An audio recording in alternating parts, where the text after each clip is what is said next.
distingués collègues, j'ai bien suivi le rapport de la commission et je félicite le président et toute son équipe. Je voudrais d'abord saisir cette opportunité, si vous le permettez, de féliciter aussi mon remplaçant en tant que ministre de l'État.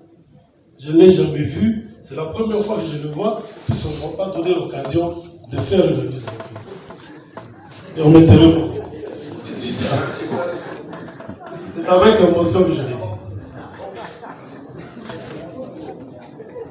Honorable Monsieur le Président, le rapport de notre commission est très intéressant et m'a quand même laissé sur le sol. Pourquoi? Puisque en venant, je pensais que la commission avait terminé sa mission, celle de contrôler les EA et de savoir aussi comment nos EA ont disparu de la carte de l'électeur. Ce n'est pas encore le cas. On nous demande d'aller à Kinshasa. Je suis prêt à prêter mes services pour qu'on sache seulement si ceux qui avaient précédé avaient vendu les EA comme on le prétend ici. Mais je voudrais quand même apporter certaines précisions, puisque j'ai eu 6 mois à passer à la tête de ce ministère. C'est quand même une expérience qu'on peut léguer à ceux qui ont remplacé. 6 ans. Non, 6 ans. S'il faut ajouter aussi le temps qu'on a passé comme commissaire, tout ça, c'est à peu près dans les 7 ans. C'est quand même une grande expérience. Honorable Président, l'artisanat au Lualaba, c'est un problème. Nous avons eu à jeter les bases. Nous avons vécu dans de l'anarchie. Vous savez, il y a toujours des problèmes quand on commence une histoire, quand on commence à exploiter d'une manière artisanale, quelque part où il n'y a pas de ZEA viabilisé. Les gens ont tendance à aller dans les carrières qui appartiennent à des industriels. Nous avons fait nos démarches, nous avons fait tout pour qu'on ait quelques ZEA. Nous en avons eu 40. Et qu'est-ce qu'il fallait faire? Il fallait arriver à les viabiliser. Nous avons pris une option, c'était celle de formaliser l'artisanat. Et dans la formalisation de l'artisanat, il y avait 2 aspects. Il y avait les EA qu'il fallait d'abord chercher, les rendre viables pour que les créateurs aillent travailler. Et puis, il fallait aussi créer un centre de négoce pour une bonne traçabilité et pour mettre fin à tout ce qui se passe maintenant entre les acheteurs, les créateurs et tout ce qui se crée autour de la ville de Kolwezi comme comptoir. Ces fameux comptoirs, parlons-en. Vous le savez très bien que le chef de l'État avait même donné l'instruction d'arrêter tout achat en dehors du centre de négoce de Mousson, ancienne formule. Ça a été fait. À un moment donné, vous avez autorisé à l'exécutif de créer, de construire un centre de négoce qui a pris beaucoup de millions, on parle même d'une trentaine de millions, si je ne m'abuse. Ça a été fait. Il était prévu que ce centre de négoce soit ouvert en 2019, vers fin 2019 ou début 2020. Jusqu'à aujourd'hui, ce centre n'a jamais été ouvert. Vous savez pourquoi? Puisqu'il y a des centres de négoce parallèles qui sont entretenus par nous-mêmes et qui font en sorte que ces centres-là ne pourront, même si nous le disons aujourd'hui que c'est une urgence, si vous ne mettez pas du sérieux, ça ne s'ouvrira pas. Je mets ma main à couper, puisqu'il y a des gens qui se retrouvent, il y a des gens qui font l'argent dans cette histoire de comptoir que vous retrouvez partout. Qu'est-ce qui se passe? Il y a des chiffres. On a vu que c'est fabuleux comme chiffre. Le nombre de comptoirs, je ne pensais même pas. C'est beaucoup. Mais il y a d'abord un aspect que vous semblez peut-être négliger. Ces comptoirs-là ne permettent pas à nos partenaires, qui sont les industriels, de fonctionner. Quand vous ouvrez des comptoirs dans des concessions privées, c'est pour que ces matières viennent d'où? C'est pour qu'on aille dans TFM, qu'on aille dans Post Mining. Et je suis même surpris d'apprendre ici que quand on exploite à la Gécamine, c'est un site régulier. Nous sommes quand même une assemblée.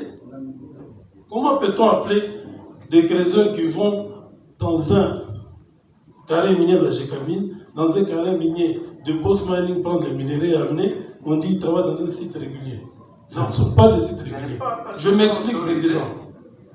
Il a été dit ici qu'un site régulier, c'est là où le propriétaire a déjà donné un accord. N'est-ce pas? Je peux vous poser la question. Posez la question à la commission s'il existe, ne fût-ce qu'une société qui a déjà donné une note officielle qu'elle autorise qu'on travaille dans sa concession. Ces gens-là sont cotés à la bourse. Ils ne peuvent pas le faire. C'est-à-dire que nous sommes en train de tricher, nous sommes en train de cautionner du vol, nous sommes en train de cautionner une autre manière de renflouer peut-être les caisses de l'État si ça profite à l'État. Ce que nous devons faire, c'est quoi? Nous devons arriver à viabiliser les EA. Les viabiliser, ça demande beaucoup d'argent. Et vous n'allez pas dire que la province n'a pas beaucoup d'argent. J'ai été là, j'ai posé le problème à l'époque, et à l'époque, nous le discutions au niveau du Conseil des ministres. Il était question qu'avec l'argent de CDM, qu'on puisse viabiliser certaines aires. Mais quand on avait discuté, il y avait aussi une priorité quant à construire les auditoires de l'université. Et comme c'est la démocratie, il a été pris l'option de construire d'abord les auditoires et de revenir pour entrer dans les aires. Nous avons demandé à la Gécamine, qui est venue même nous aider à passer dans certaines aires où on avait retenu 12 qui devaient être viabilisés.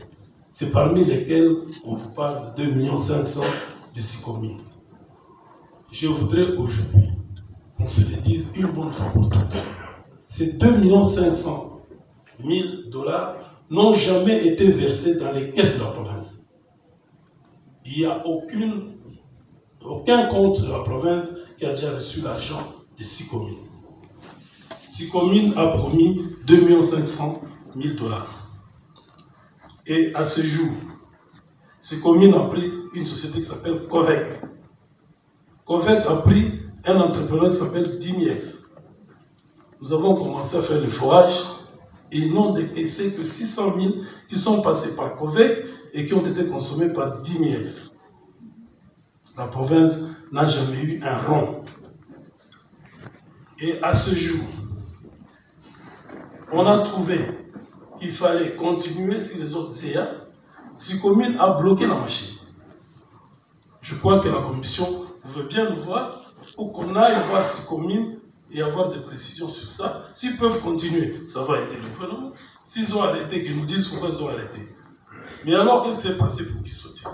Pour qu'ils sautent, une fois qu'on a terminé la première phase, on a trouvé que les minéraux étaient à plus de 37 mètres. Ça ne pouvait pas être exploité. Ça n'a pas 70. Non, la première phase, c'était 37. Et à 37, on avait des minéraux qui allaient jusqu'à à peu près 0,6% de cuivre.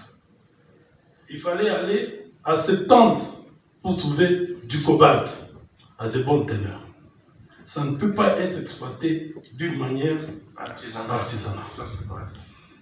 Nous avons demandé au ministre de l'époque, Kitobo, s'il pouvait nous aider, qu'on fasse une petite mine ou qu'on trouve une solution puisque la province devait se retrouver. Et nous étions avec le président Amoun Parassi. Il avait donné son accord qu'il allait se battre pour nous aider. Malheureusement, il a été éjecté. Et vers la suite, nous découvrirons que c'est une société qui est proche de lui qui avait pris ce père. Où se trouve le problème de la province? Il est donc grand temps qu'on aille voir Kinshasa. S'il y a moyen d'annuler ce père, on les annule, qu'on le remette. C'est une solution. C'est tout ce que nous devons faire. Nous sommes prêts à prêter. Vous savez que vous donnez des précisions. Et c'est très important. Je peux même vous paraphraser aussi par rapport à ce versement d'argent.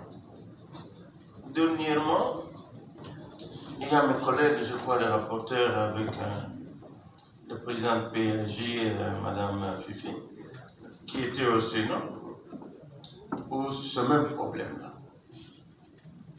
J'ai pris le courage d'inviter ces communes pour venir nous dire que se passe-t-il dans les promesses que vous faites. La réponse, nous, il était déjà convenu et signé que si commune ne va pas payer les taxes jusqu'en 2027, mais si nous pouvons donner quelque chose, peut-être 1 million, pas plus. Je ne sais même pas s'ils ont déjà donné 5 millions ou ils ne l'ont jamais donné.